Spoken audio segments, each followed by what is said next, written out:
আসসালামু আলাইকুম, সবাইকে স্বাগতম টিচিং বিডি চ্যানেলের পক্ষ থেকে। প্রিয় শিক্ষার্থীরা, তোমরা কেমন আছো? আশা করি সবাই ভালো আছো। দেখতে দেখতে ২৬ সালের জানুয়ারি মাস প্রায় শেষ হয়ে গিয়েছে। তো তোমাদের জন্য আমি নতুন আরেকটি ভিডিও নিয়ে হাজির হয়েছি। অনেকেই অবশ্যই পড়াশোনা শুরু করেছো, আর যারা পঞ্চম শ্রেণীতে আছো তাদের তো যে বৃত্তি হবে এই বছর এবং ভর্তি পরীক্ষাও হতে পারে। পড়াশোনা ভালো করে শুরু করে দিয়েছো আশা করি। তো তোমরা কেমন পড়াশোনা করেছো সেটা যাচাই করার জন্যই আমি নমুনা প্রশ্ন নিয়ে তোমাদের মাঝে হাজির হয়েছি। তোমরা আমার যারা এতদিন সাপোর্ট করে আসছো সবার প্রতি কৃতজ্ঞতা জানাচ্ছি। আমার নমুনা প্রশ্ন দেখে নিজেকে যাচাই করো, আর যারা নতুন আছো প্লিজ সাবস্ক্রাইব করে বেলটা অন করে দেবে। আর তোমাদের সবাইকে আমি অনুরোধ করছি আমার চ্যানেলটা বেশি বেশি শেয়ার করবে। তোমাদের একটা মূল্যবান শেয়ারই পারে আমার চ্যানেলটাকে এগিয়ে নিয়ে যেতে। তো চলো আমরা ভিডিওতে ফিরে যাই। আজকে আমি পঞ্চম শ্রেণীর প্রাথমিক গণিত প্রথম অধ্যায় গুণ ও ভাগের নমুনা প্রশ্ন নিয়ে হাজির হয়েছি। পূর্ণমান 50, সময় 2 ঘন্টা। এখানে 1 নংয়ে দেখো সঠিক উত্তরটি উত্তরপত্রে লেখো। বহু নির্বাচনী প্রশ্ন দেওয়া আছে। এখানে 1-এ দেখো গুণ গুণ গুণক সমান সমান কোনটি। তো আমরা তো এটা অবশ্যই এতদিনে জেনে গেছি গুণ গুণ গুণক সমান সমান কোনটা। তো আমরা সেটা উত্তর লিখে ফেলব।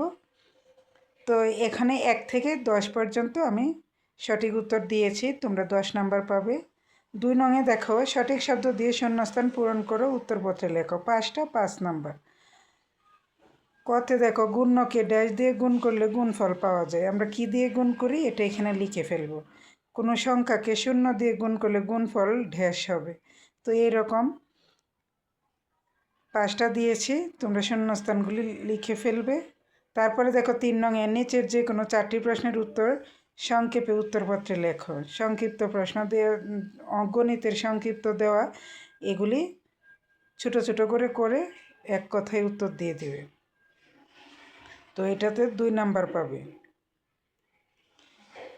4 নংয়ে দেখো নিচের যে কোনো 5টি প্রশ্নের উত্তর উত্তরপত্রে সংক্ষেপে লিখো। এখানে ক থেকে চ পর্যন্ত দেয়া আছে, তোমরা প্রতিটাতে 5 করে পাবে, 25 নাম্বার।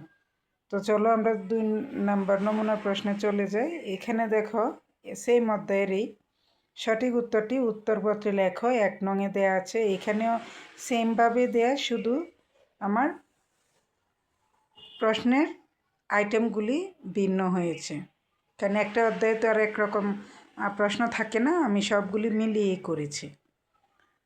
এখানে দেখো নিঃশেষে বিভাজ্যের ক্ষেত্রে ভাগফল নির্ণয়ের সূত্র কোনটি। তো আমরা নিঃশেষে বিভাজ্যের ক্ষেত্রে ভাগফল নির্ণয়ের সূত্র যদি জেনে থাকি এটা লিখে ফেলব। তো এরকম 10 পর্যন্ত। 2 নংয়ে দেখো সঠিক শব্দ দিয়ে শূন্যস্থান পূরণ করে উত্তরপত্রে লিখো। 5টা 5 নাম্বার। 3 নংয়ে সংক্ষিপ্ত প্রশ্ন, 5টা 10 নাম্বার। 4 নংয়ে নিচের যে কোনো 5টি প্রশ্নের উত্তর সংক্ষেপে উত্তরপত্রে লিখো। 5টা 25 নাম্বার। তো এই ছিল আজকে আমার ভিডিও। আশা করি তোমাদের উপকারে আসবে, আর যদি উপকারে আসে প্লিজ আমার চ্যানেলটাকে সাপোর্ট করো, আর অবশ্যই নতুন যারা আছো সাবস্ক্রাইব করে বেলটা অন করে দিবে। ভালো থাকবে সবাই, আল্লাহ হাফেজ।